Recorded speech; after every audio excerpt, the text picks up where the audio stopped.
Hello everyone. After learning about the spinal structure, we are proceeding to disease associated with soft tissue injury of the spine. We will start with cervical spondylosis. Cervical spondylosis is a common disease in middle-aged and elderly populations.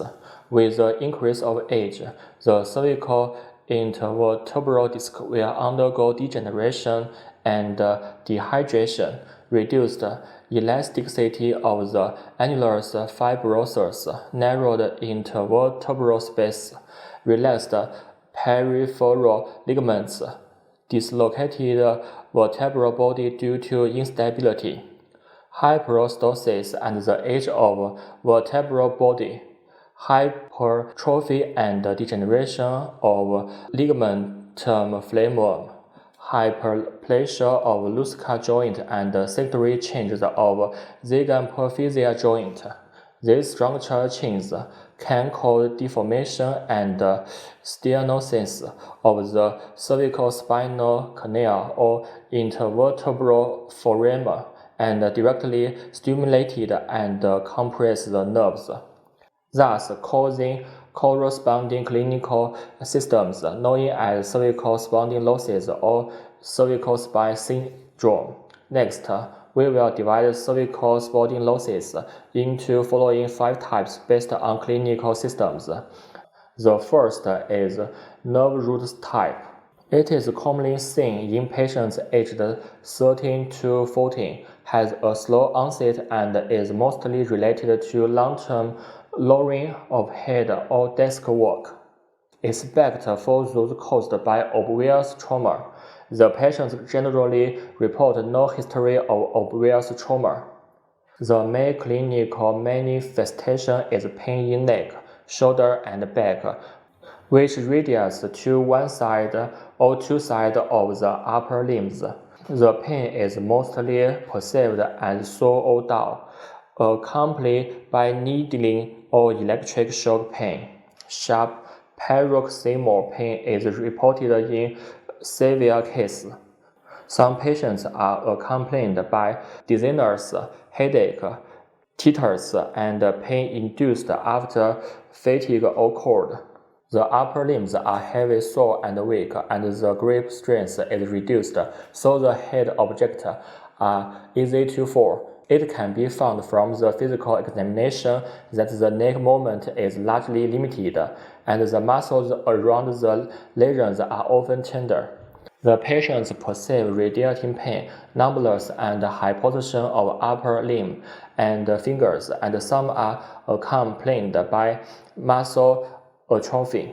Special examinations reveal a positive duction test for the bronchial plexus and a positive compression test for intervertebral foramen. Some manifest tender hyperflexure. Radiographers show changes in physiological curvature of the cervical spine. Intervertebral stenosis and hyperostosis. Oblique views reveal that the spur of the Lusca joint produced to the intervertebral foramen, so the intervertebral foramen becomes smaller. The second is myelopathy type.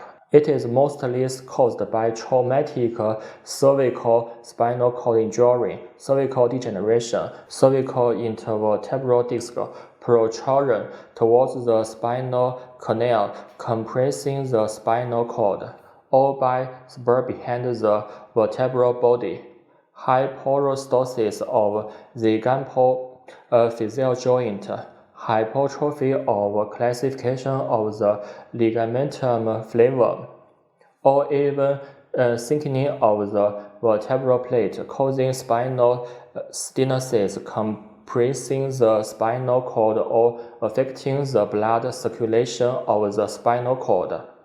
Its clinical manifestations are caused by sensory, mental, cervical nerve, or spinal nerve tracts, and mainly include chronic and progressive sensory and motor dysfunction of limb. For example, weak legs, easy tripping, or numbness pain and burning sensation of the upper extremities, and even paralysis of the limb, urinary retention or incontinence, often accompanied by hand and neck pain, facial fever, abnormal sweating, and so on. It is found during the physical examination that the cervical movement is not significantly limited. The movement of the upper limb is not flexible. The muscle tension might heighten, and the tendon exhibits hyperflexor. It is often accompanied by pathologic reflex. X-ray examination reveals changes in physiological curvature of the cervical spine, hyperostosis of the cervical spine, intervertebral stenosis, and reduction of the intervertebral foramen. CT examination reveals the degeneration or hyperostosis of the cervical intervertebral disc and obvious compression of the spinal cord. In addition, electromyography is helpful for diagnosis. The third is vertebral artery type. Vertebral artery type of cervical spondylosis is caused by an insufficient blood supply in vertebral basilar artery due to cervical spine spur, atrophy and degeneration of the cervical intervertebral disc, arteriosclerosis, deformation of the vertebral artery, and so on. Its clinical manifestations are mainly vertigo, tinnitus, deafness, nausea, vomiting, weak gripping, cataplexy, and so on, which are often induced or aggravated when the head turns or bends sideways to a certain position, like nerve root type cervical spondylosis. Patients suffer neck and shoulder pain, and neck and occiput pain. The main examinations include vertebral arteriography and X-ray examination. Attention should be paid to differentiation with disease such as Meniere's disease and positional vertigo. The fourth is sympathetic nerve type. This type of cervical spondylosis is mainly caused by local traumatic reaction due to cervical spondylosis lesions, which stimulated sympathetic nerve endings on the articular capsule and neutral ligament, and cause a series of nuclear reflex symptoms. Its clinical manifestations mainly include sympathetic nerve excitement and inhibition. In diagnosis, sympathetic nerve type cervical spondylosis is considered in the presence of sympathetic nerve systems, combined with clinical manifestation of cervical spondylogic radiculopathy or cervical spondylogic myelopathy, or typical cervical spondylosis lesions on cervical X-ray radiography.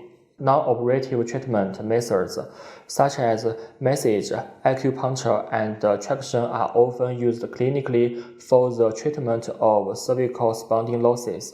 Among them, the commonly used techniques of massage including relaxing tendons, grasping, kneading, hitting acupoints and muscles, and lifting and rotating, and so on.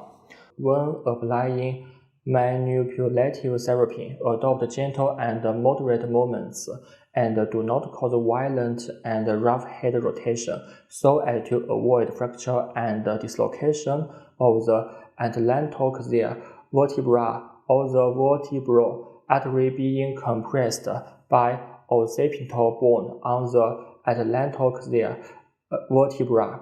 Moreover, it is not suitable to adopt the pushing technique with force on the side of the neck so as to avoid spinal cord injury and quadriplegia.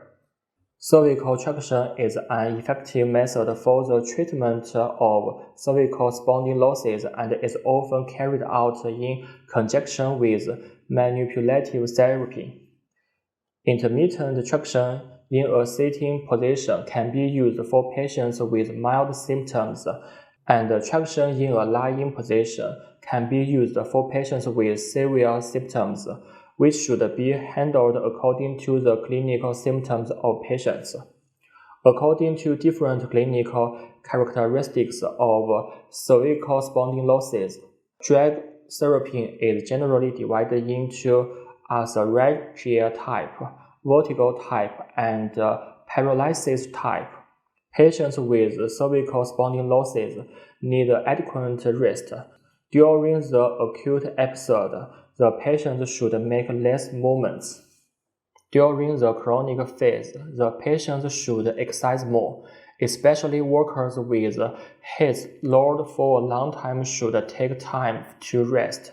When non-operative treatment is ineffective and the disease seriously affects the patient's quality of life, surgical treatment such as TLRF, laminectomy, and dissectory can also be adopted. Next, let's learn about the second type of soft tissue injury of the spine, lumbar disc herniation, which is also a spinal lesion. Lumbar disc herniation refers to a disease characterized by low back pain and radiating pain of sciatic nerve of lower limb, caused by degeneration of the lumbar disc, leading to rupture of annulus fibrosus, protrusion of nucleus pulposus, and stimulation or compression of nerve roots under external force. This disease tends to occur in young adults aged 20 to 40, more often seen in men than women. It is one of the most clinically common diseases of lower back and leg pain. Two causes lead to this disease, internal cause and external cause. The internal cause is mainly lumbar disc degeneration, while the external cause is mainly lower back pain injuries. Patients with the disease have a history of external injuries of different degrees. Major symptoms are low back pain and sciatic of lower extremities. It also includes following symptoms: lumbar deformity, strains and spasms of low back muscles, loss and disappearance of normal lumbar lordosis, lower back tenderness and percussion pain. Tenderness and percussion pain occur around the intervertebral spinous process and radiate from the back of the thigh to the lateral calf, heel, and dorsolateral side of the foot. Tenderness runs through the sciatic nerve. Limited range motion of lower back. During the acute onset, the lower back motion is completely limited. Functional activities such as extension, flexion, and left and right lateral bending of the lower back are limited in most patients. Skin sensory disturbance. Skin sensation in areas dominated by affected nerve roots is abnormal. Mostly is skin allergy at the early age and the numbness, tingling, and hypoxia. Decreased muscle strength or muscle atrophy. Muscle strength decline and muscle atrophy may occur in muscles dominated by compressed nerve roots. Reduced or lost tender relax. Special examination of this disease include positive straight leg raising test, positive straight leg rise test, positive neck flexion test, positive supine lift up test, positive jugular compression test, and positive femoral nerve strength test. Lassaga sign and intensification test. The patient is in supine position. Keep both lower extremities straight and close together. The examiner holds the patient's ankle with one hand, holds the knee with one hand, and keeps the lower extremity straight. Gradually raise the patient's lower extremities. A normal person can raise 17 degrees to 19 degrees without any discomfort. Positive for conductive pain or numbness in the lower extremity is less than the above ankle. It is more common in patients with sciatic and lumbar disc herniation. If the patient's lower extremity is raised slightly to the height at which pain begins, the examiner holds the lower extremity with one hand to keep the knee straight. Extend the patient's ankle joint with the back of the other hand. If the symptom of radiating pain worsens significantly, the result of straight leg, raised ankle, dorsiflexion test, also known as intensification test, is positive. Broken skin sign. Patient is in supine position. Straighten your legs. Avoid flexion. Avoid bending. That can be in sitting or upright position. The examiner put his one hand in front of the patient's chest, with the other hand behind the occipital. The patient lifts his head up slowly and vigorously. Fix the neck forward. If the patient has pain in the lumbar region and radiating pain in the lower extremities, then it is positive. Supine lift up test. Step 1. The patient is in supine position. Put his hands on his abdomen or neither side of the body. Use the occipital region and heels as the point of stress. Lift the abdomen and the pelvis upwards with force. If the patient feels lymphedema and conductive leg pain on the affected side, it is positive. Step 2. Keep the patient in an upright position. Take deep inspiration and hold the breath. Puff on both cheeks intensively until the face is flushed for about 13 seconds or so. If there is conductive neck pain, it is positive. Step 3. Be in a supine lift-up position. Cough forcefully. If there is conductive neck pain, it is positive. Step 4. Be in a supine lift-up position. The examiner gently presses the bilateral jugular veins with the hand. If there is conductive leg pain on the affected side, it is positive. Femoral nerve stretching test. Patient is in supine position. Knee extension for 118 degrees on the affected side. The examiner lifts the lower leg on the affected limb. Fix the patient's pelvis. Place the hip in a hyperextended position. If there is anterior side pain, it is positive. Traction test of bilateral plexus. The patient is in a sitting position. Head to the hillside. The operator presses against the head on the affected side with one hand.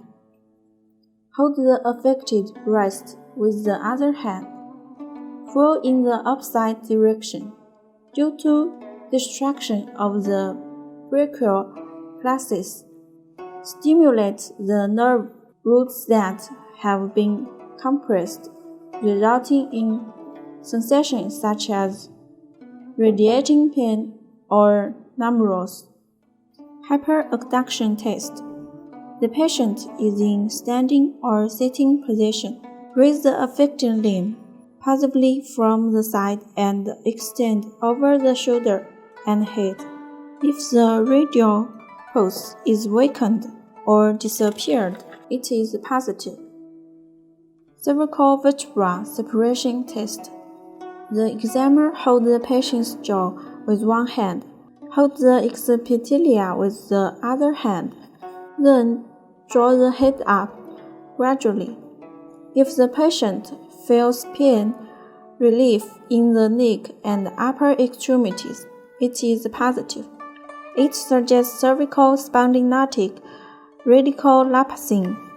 Compression test of vertical intervertebral foramen. Patient is in sitting position. Keep the patient's head slightly flexed. The examiner collapses his head on the top of the patient's head and presses downward forcefully, and drive the patient's head to the left, right, or front and back flexion extension. If there is radiating pain or numbness in the limb, then it's positive. After X-ray examination, AP view of this disease shows lumbar scoliosis, narrowing of the intervertebral space, or asymptory of the intervertebral space, and LAT view shows disappearance of lumbar lordosis, even kyphosis, or occurrence of degenerative changes such as labial hypoplasia at the edge of vertebral bodies. When the X-ray plain film is consistent with clinical signs, it is meaningful and can exclude lumbar scale neuralgia caused by bone disease such as tuberculosis and tumor. CT and MRI can clearly show the morphology of spinal canal, the anatomical location of nucleus pulposus protrusion, and the compression of dural sac and nerve roots. If necessary, radiography can be adopted. According to the distribution range of abnormal electromyography, affected nerve roots and their influence on muscles can also be assessed, but electromyography usually shows abnormality 3 weeks after nerve roots are damaged. Besides, it is only a non-specific auxiliary examination. Lumbar disc herniation is mainly treated with manipulative therapy, which can be done once every other day, and 1 month is a course of treatment. Then, choosing drug therapy based on syndrome differentiation according to the disease course. Nourishing and torifying liver and kidney, diffusing black cage and activating meridians and collectorals, warming meridians to promote smooth flow of qi are mostly used. Cervical spondylosis and lumbar disc herniation can be treated with pelvic traction, suitable for patients with initial attacks or recurrent attacks in acute stage. At present, various mechanical traction bed and computer-controlled traction bed have replaced the traditional traction method. Clinically, after symptoms of low back and leg pain are alleviated, functional exercise of lumbar muscles and back muscles should be actively practiced, such as flying in swallows, dipping into water, so as to enhance the muscle strength of lower back and leg and facilitate the balance and stability of the lumbar spine. Flying swallows, dipping into the water. Be in a prone position. Keep the patient's arm straight at his or her side. Raise the head and shoulder over the rear with both arms, or raise the straight leg over the rear. Then the two movements are combined and performed simultaneously to form a flying swallow, repeated many times. Patients with long course of disease, recurrent attacks, and severe symptoms can be treated with surgery such as laminectomy and intervertebral discectomy. After a comprehensive treatment of cervical spondylosis and lumbar disc herniation, symptoms of most patients can be alleviated or completely disappeared, but recurrences may occur. Symptoms can be aggravated and last for a long time after each recurrence, and the interval between each attack can be gradually shortened. Treatment regimens should be adjusted in time according to the patient's condition. That's all about spine-related disease. You can learn other related disease by yourself according to treatments of this disease. Then, see you next time.